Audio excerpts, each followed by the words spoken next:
네, 시청자 여러분 안녕하십니까. 9월 26일 금요일입니다.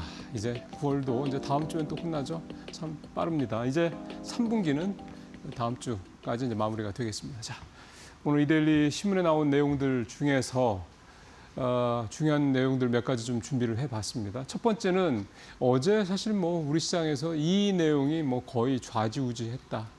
그렇게 봐도 될 정도의 어제 큰 뉴스가 나왔죠.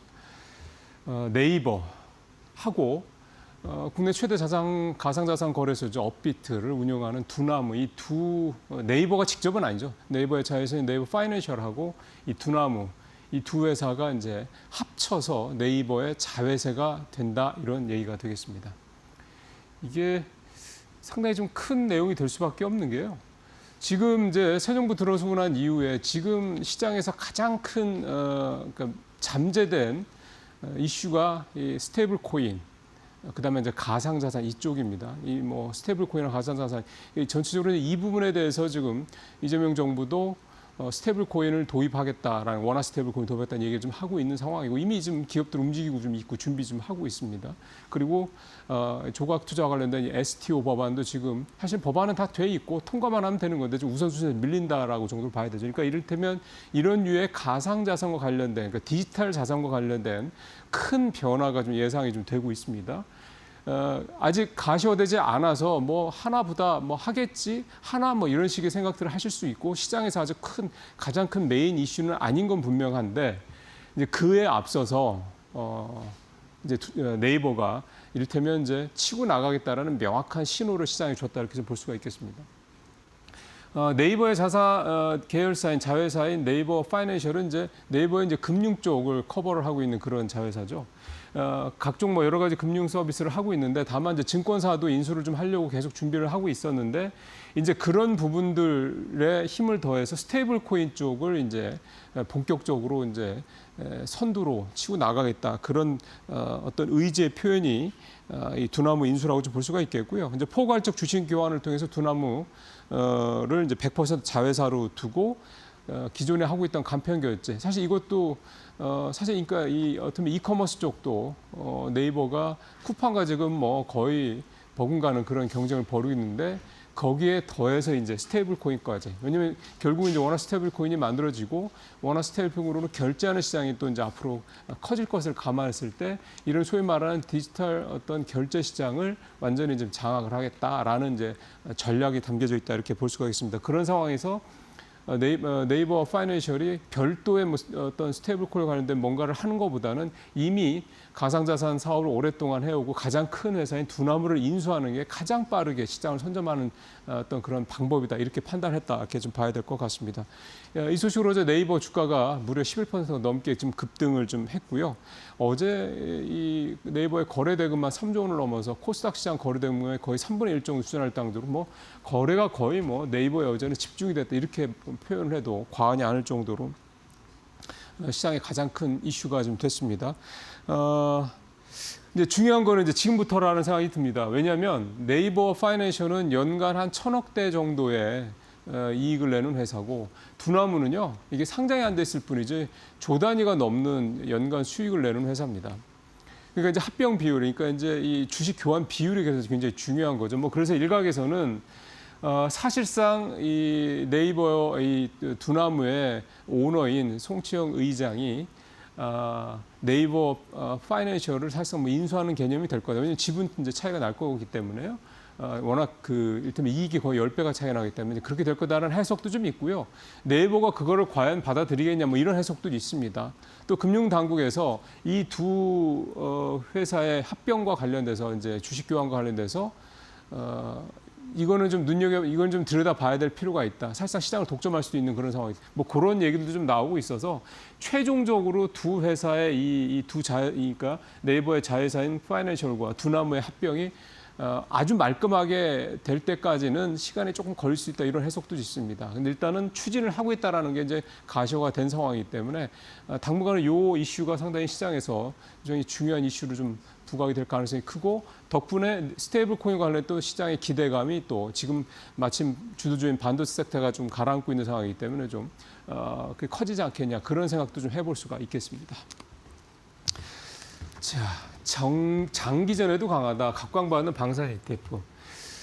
요즘에 러시아 우크라이나 이 전쟁 상황이 좀 더 심각해지고 있죠. 양쪽 다 되게 강경 모드로 가고 있고요. 오늘 새벽에 외신을 하나 보니까 러시아의 이 국방부 장관이 나토가 자꾸 좀 자극을 한다라는 톤의 얘기를 하고 있습니다. 나토가 사실상 러시아 우크라이나 전쟁에 개입을 하고 있다. 이런 톤의 얘기를 좀 하더군요. 이거는 이렇게 해석을 해볼 수가 있습니다. 러시아가 사실은 이 나토죠. 유럽의 이 나토를 이제 확전을 하게 해서 이제 나토와 이제 이를테면 좀 더 전쟁을 벌이겠다라는 이런 의도의 뭔가 명분을 만들겠다는 뜻으로 해석을 할 수도 있습니다. 그러니까 러시아가 굉장히 좀 요즘에 공격적으로 자꾸 이제 전황도 상당히 좀 악화되고 있고 그리고 전투도 더 확대하고 있는 상황인데다가 자꾸 이런 식으로 자극을 하고 있는 거죠. 그러니까 나토가 이제 이 러시아 우크라이나 전쟁에 직접적으로 참여하도록 그러니까 무기 공급 2차원이 아니라 군인들을 파견한다든가 이런 식으로 하기를 좀 자꾸 유도를 하고 있다는 생각도 듭니다. 이렇게 되면 뭐 확전은 불가피한 거고요. 러시아는 그걸 통해서 지금의 시스템, 즉 전쟁을 통해서 러시아의 경제를 뒷받치고 있는 이 상황을 계속해서 유지하고 또 푸틴 정권의 권력 유지에도 활용하겠다. 이런 전략으로 해석이 좀 되는 거죠.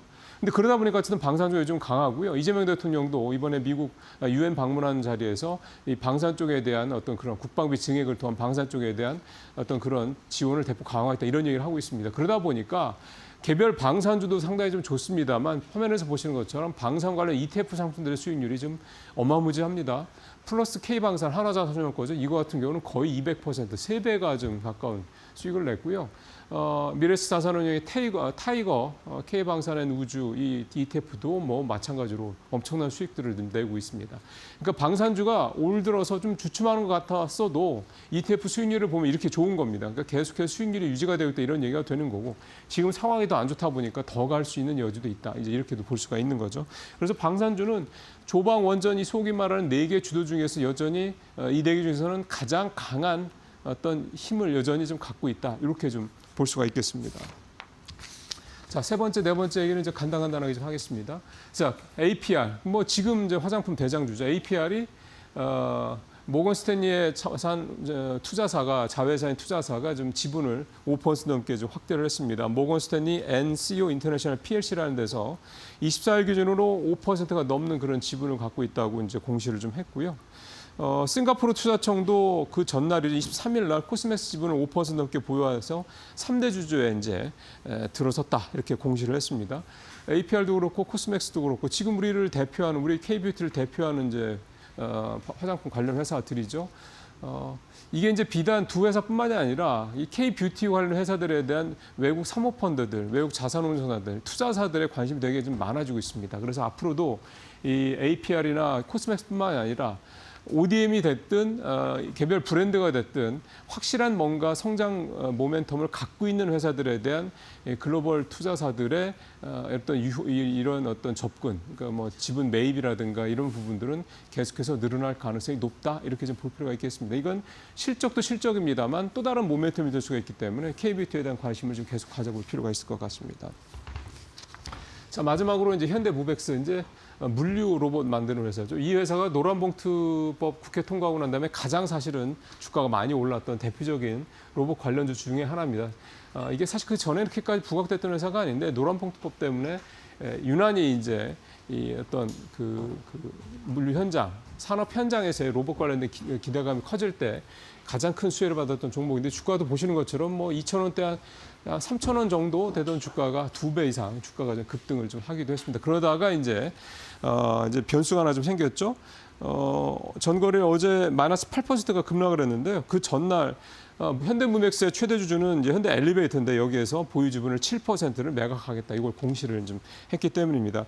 왜 갑자기 잘 나가던 회사를 이제 지분을 7%나 파냐고 얘기를 해보니까 유통 물량을 좀 확대할 필요가 있다라고 판단을 했다라고 얘기를 좀 했고요. 그리고 이제 기업 가치 제고를 위한 그런 방향이다 이렇게 얘기를 했습니다. 근데 어쨌든 뭐 이런 부분에도 불구하고요. 사실 이건 일시적인 그런 어떤 이유들이고 현대무백스라는 회사에 대한 향후 성장성에 대한 부분들은 기대치는 여전히 높습니다. 요즘에 로봇주들이 반도체주들이 주춤한 상황에서 계속 강한 모습을 보이고 있는데 특히 로봇 중에서도 휴머노이드 쪽보다도 사람을 대체할 수 있는 이 산업 로봇, 그다음에 이런 물류 로봇, 이런 쪽의 로봇들이 좀 더 각광을 받고 있다는 점도 좀 눈여겨보실 필요가 있을 것 같습니다. 오늘 마치도록 하겠습니다.